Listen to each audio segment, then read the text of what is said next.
Okay, so we have a new episode of Legends and Leaders, and today it's great to have Carlton here. Carlton, you're the co-founder of Razer. Razer is an incredible company. I mean, you guys have pioneered the scooter market into what it is today. I mean, I don't know what it would be without you guys. And you've diversified tons of different products, and you've got all different types of products that you're offering now. Ride-ons for younger people, and you've got just a lot of Razer. The Razer brand is just really out there, which is amazing. But you guys came up with this idea of making higher quality great scooters that would be fast and affordable for people, and it really took over. So I'm excited to have you here and to get into your story. Very excited to talk to you. Awesome. So just kind of going back to like the origins of all this, and then also your interest in being entrepreneurial. Like, how did your passion for entrepreneurship begin? What made you interested in the space that Razor's in, today, and how did kind of the origins of all this come about?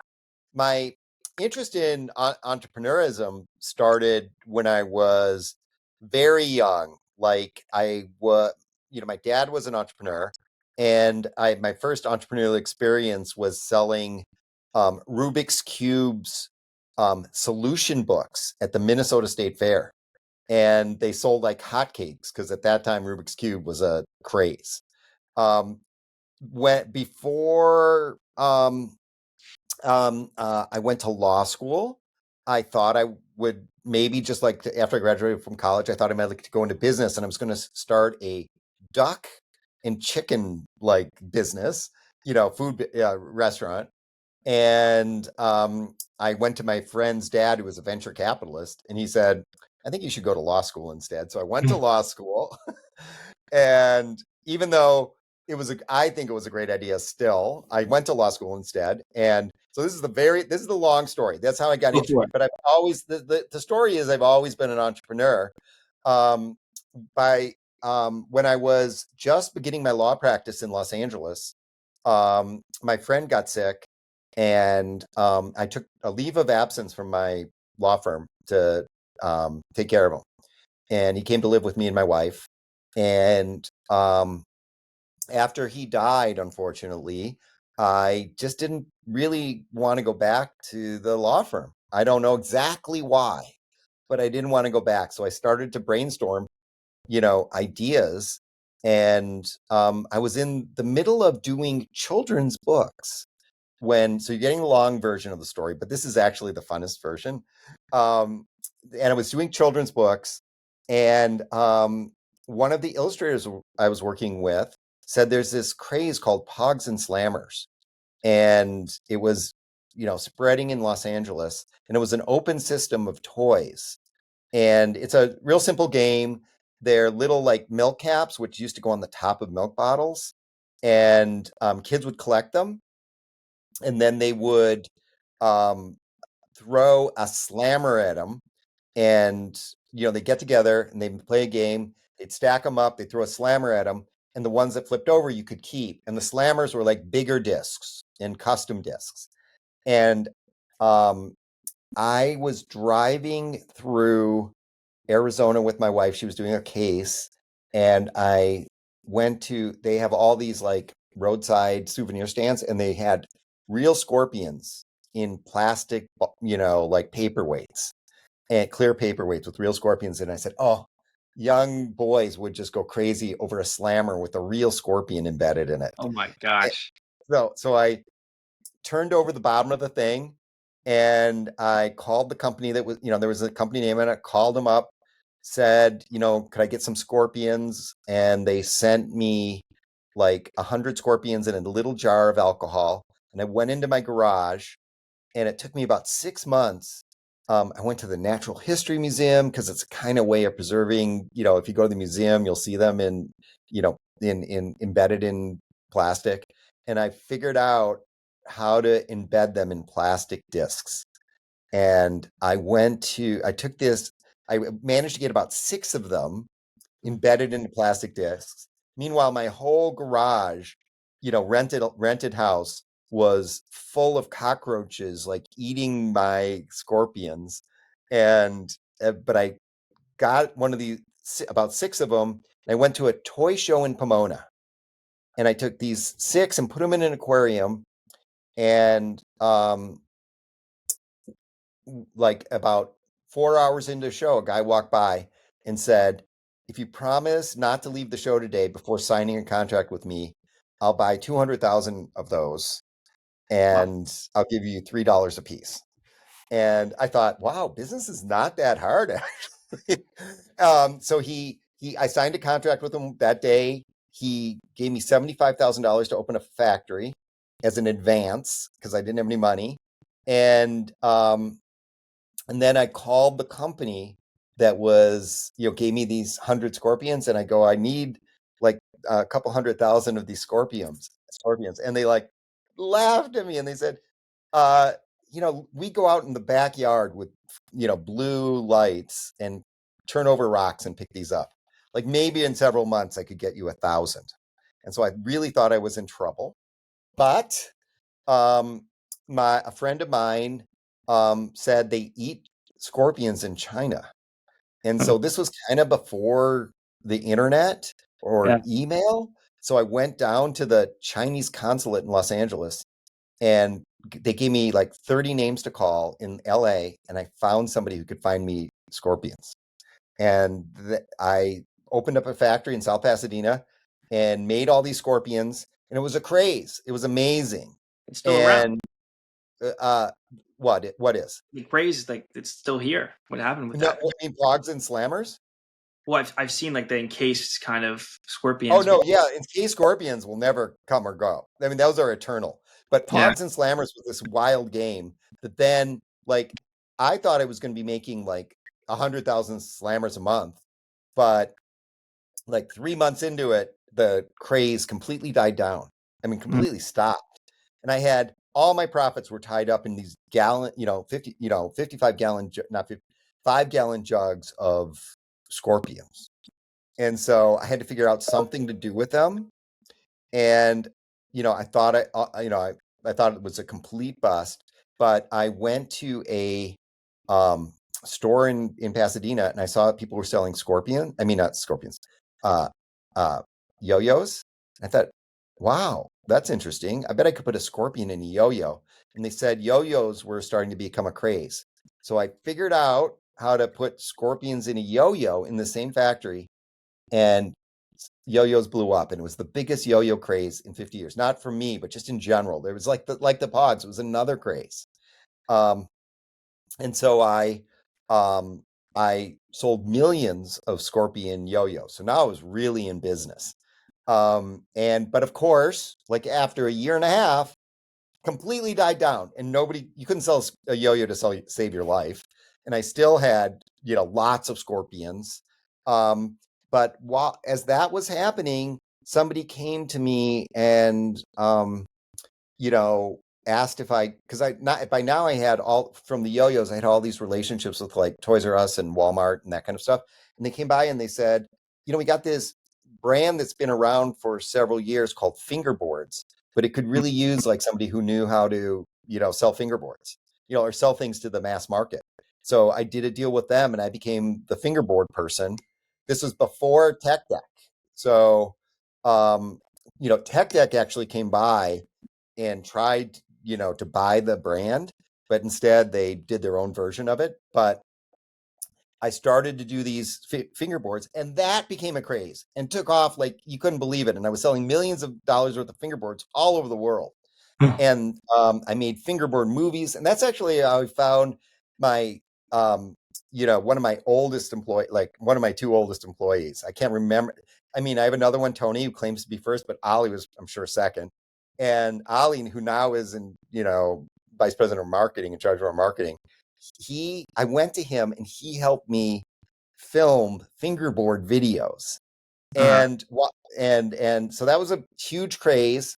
And while I was doing that, now we're getting to the Razer scooter.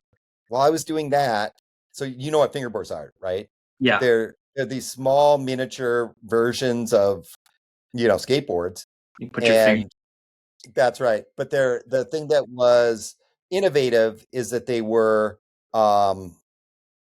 branded. So they all had when I was doing it, we had real skateboard brands on them. Mm. So then I wonder how to mute my I think do I need you on Mac. Yes. You just click on the top right on the like two little switch icons, the one that's filled in and not, and then you click on the Yeah. do not disturb the moon and make sure it's on. Thank you. Because I don't want that noise during the podcast. Yeah. Okay. So then I was, I was making all these, and I totally expanded that into all kinds of different miniature things like surfboards and BMX bikes. And I read an article in the LA Times that said uh, uh, the Razer scooter was the hottest thing in Tokyo, and there were adults riding these shiny silver scooters in downtown Tokyo. And I Uh-huh. said, I've got to put those, I've got to make a mini Razer scooter and with the actual Razer brand on it. So I Yeah. called, took me, it was really hard, but I actually at that time I was able to, I don't even remember how I did it, but I was able to call um the people who own the Razer scooter at the factory in Taiwan. And I said, I want to license these um uh scooters. And they said, well, we don't really speak English that well, but we have a, kind of an agent or a friend of the owner in LA, and he'll work with you. And that was Robert Chen, my partner. And so my current partner. And so Robert got the two people together, and it didn't take me long to realize that there was a lot more potential in the scooters than there was in the little miniature version of the scooters. So, and also at the time, you know, the the real idea that I had was to turn Razer into a brand. At the time that we were starting, the factory that owned it, they were very focused on just manufacturing. So they were just selling basically to anybody who wanted it. Mm, They, even though they had a patent on the scooter, they would sell the scooters to anybody wanted, and they could put whatever brand they wanted on it. So we decided that there was a lot of brand equity to be built if we made it exclusive. So we joined forces with a partnership between me, Robert, and Gino, which was the owner of the factory in Taiwan, and that's how Razor Scooter was started. it's amazing. It's quite a story. Thank you. So All started from scorpions in a garage. I wasn't expecting that. Backyard, true backyard business for sure. 100%. So you secure the exclusive, this you branded as Razer. What Yep. was it like bringing it over to the US? I mean, you mentioned you had these you already knew some of these retailers. Was the idea just get it into retailers as soon as we can and build the brand around that? Like, how did you kind of enter the market? Yeah, I mean, there were at that point. It was these trends tend to explode around the world. Hmm. So by the time it was there were like people were aware, that this was just becoming out of control. Yeah. So I just had the contacts directly with the retailer, so that like Gino, they would have to go through a distributor, to get to them. But I could bring it, I could bring it directly. So, and I already had relationships with all these people, and it took me like 2 minutes, Yeah. to set it all up. And within days of starting the company, we were shipping 1 million scooters per month. So it Really? was not, yes, it was not, there's nothing like a toy craze. There is nothing, I mean, like the fingerboards, like the pogs, when, 10-year-old boys decide they want something, which is my specialty. I'm sure girls are the same way. It just explodes throughout the culture. And, I'm always interested in explaining to people that, um, ideas and fashions and crazes could move explosively through the culture long before there was the internet or Yeah. TikTok or Instagram. Word of mouth is an incredibly speedy way that everybody in the country could find out about something really quickly. You Hmm. know, of course, at the same time, shortly thereafter, you know, people were writing on it was on the cover of People magazine. Yeah, traditional media was covering it like crazy for sure at that time too. Yeah. How do you think you made it into a trend here? Like, what did you do? Maybe No, no, marketing wise? we did not. I don't. That is not how this kind of trend works. Uh-huh. This is pure word of mouth Yeah. amongst 10-year-old boys. It is But something that is a magic. It happens today. Happened with so many other crazes, whether it's the fingerboards or the pogs. That there's no making it happen. It is an organic, um, explosion of culture. and it's the same method today. It's the same thing. Yeah, it would be the same today. You cannot ordinarily. I don't have experience of. We've never been able to do it. We've never been able to create a craze of that magnitude. We, basically it's the product itself. And I always am talking with Ali, is it the product or the marketing? I mean, you can have, but normally in these explosive crazes, it's the product and then marketers take credit for it after the fact. Right. It's inside secret of the industries of any industry. Like Stanley, you know, refrigerated cups, they will be, become a huge monstrous craze in the culture. And then marketers will, after the fact, say, oh, we created it this way. Tends, I really don't believe that. Still, it is also possible to have just as rare as it is to create an item that becomes a craze through word of mouth. It's also possible to create a kind of marketing message that also can get viral. And I mean, everybody knows, now we have a word for it. Like crazes is just another word for viral products, and marketing can be viral too, independent of the product. But it's both are exceptionally rare. It's not anybody who tells you they can make a viral marketing campaign for you, or they can come to your podcast and make a viral episode that will lift you to 100 million streams. They don't know how to do it. There's no way to do it, unfortunately. Yeah. No known way to do it. So yeah, we didn't make it a craze. How did you think about branding? Was the branding kind of already done with the Razer scooter when you found it, or did you like kind of create all your branding separate from that? We created the branding. So the logos and all the traditional elements of branding. And we immediately began to, support it with the best ways we knew how at that time. We created a Razer, pro team. Again, Ali was very important on that. He was I had him organize the team. We supported, every way we could that we could support the development of Razer as a sport, we did. But also, brand is created through innovation and focus on quality. And so Yeah. that was the initial branding. But the Mhm. brand was born in a, supernova of, cultural, viral spread. So I didn't really have to build the brand. The band was built, and it was our job to sort of like provide supportive material and to, try to keep it going and define it a bit. Mhm. So when did you start thinking about like other products? Like, was that even when did that come on your mind? When did you decide it was the Like, right time? like so what? So if you're gonna talk to me, you're gonna learn about kids crazes. So 6 months after we started shipping, 1 million scooters a month, guess how many we shipped in the seventh month after the first 6 months?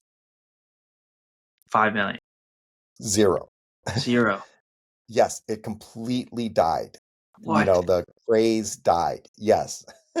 That essentially everybody, what a craze is everybody in the country, every eligible person getting one all at once. That was a Mhm. craze. So everybody wanted a Razor scooter. Who could even think about wanting a Razor scooter had one. So there was no more demand, and the warehouses at the retailers were full of them. My warehouse was full of them. We slowly, the great thing is in the toy business is that every year at that time, there were like 4 million new customers born. So it didn't take long once the retailers emptied out their shelves. They were still selling them, but we couldn't sell them to them because they had too many. They were used to selling these enormous quantities. But by the time that inventory closed out, we were able to then begin to sell really, really large quantities of scooters again. Basically because there were always new kids turning 5 when you first could get one. So we almost immediately began thinking of new products. That's Mhm. the answer. Just like even going back to some things like when you discovered the Razer scooter, like what drew you to it? What did you think was so special and different about it that you thought it would do so well? I mean, besides the fact it was a trend and already successful, like was there something about your experience with it that drew you I to it? mean, I can going looking backwards, Yeah, it was obviously to me a really good, well quality, high, well-made product. And why is, you're sort of asking, why did it become a craze, even if I yeah, didn't make a craze? And the answer would be, is that it took a really familiar product that people really have always loved, scooters, mhm, but, added inline skate wheels and really high quality materials, like aluminum instead of just the cheapest steel. And yeah, that made it super light and portable, and that made it scoot a lot better than the old scooter. So it was a technological innovation, and it was right. really actually a beautiful. Once you make something out of completely out of It aluminum, looks nice. quite beautiful. Yeah, and Yeah, distinctively branded. So yeah, so that's, I believe, why it became a worldwide craze. But you might want to ask why pet rocks become a worldwide craze, or it's not always as but I can definitely explain, like the yo-yo craze began, was reborn. I mean, every they used to say every 7 years or every 10 years a new generation of people would discover yo-yos and become a craze, but this was the biggest one ever, because somebody invented a yo-yo that could sleep, which means like sort of spin at the end of its rope yeah. without any talent. It was called the brain. And that invention transformed it. So in certain ways, the technology can cause, a craze to come about. Mhm. How do you think about innovation now? Because like you've got a product that is tried and true and works. There's not really anybody that's built something I would say as great as it. So do you have to keep innovating the product, or is it just scaling out to new people and there's new people turning five all the time? Mostly new people turning five all the time. We've Yeah, had some innovative, you know, improvements on the scooter itself. Like we did um, a scooter where sparks flew out the back. And that was, when you yeah, stepped on a bar, and that was very compelling to people. And lights have been also quite compelling.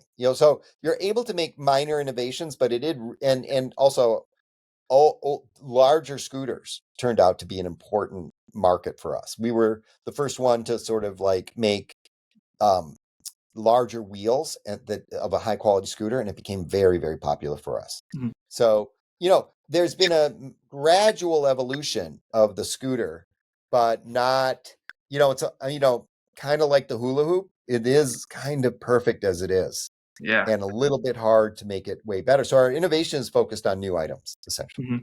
So what's kind of like next for you guys now? Like what does the roadmap look like? Is it more? I mean, you got all different types of products now, but like what are your goals at this point? Well, my goal, to be really honest, is to pass it on to a new generation. Mhm. So I've got talented people, and I've got gray in my beard and no hair. So it's time for me to like nurture the next generation. I'm so deadly serious about that. We're talking all kinds of things. We're always trying to, every major, wheel good innovation that has happened in the last 25 years, it, except for Healy's, which is that got by me, but every other one has been, brought to the market by Razer. So that's hoverboards, which everybody I think knows of. We have the patent to those. We have the Ripstik, which was a huge, product. We have Crazy Cart, lots and lots of amazing like things that became crazes. Yeah, Nothing quite to the level of the Razer scooter, but those maybe once or every 100 years. right. But um, so our object is to make sure we don't miss any.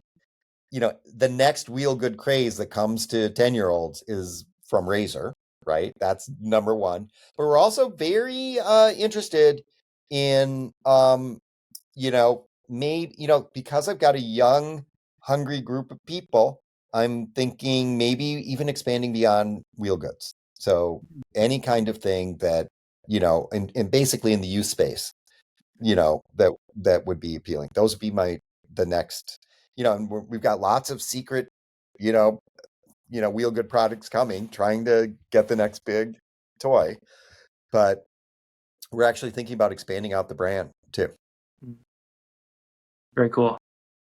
Well, I mean, that was most of the questions that I had. I appreciate you Okay. taking the time and kind of going into the story here. I think it's amazing what you've been able to accomplish with the brand. And I mean, you guys built the best, made the best product in the category. And I loved it when I was growing up. And I know a lot of people that still do and use it all the time. And I'm just excited to see what you'll do next.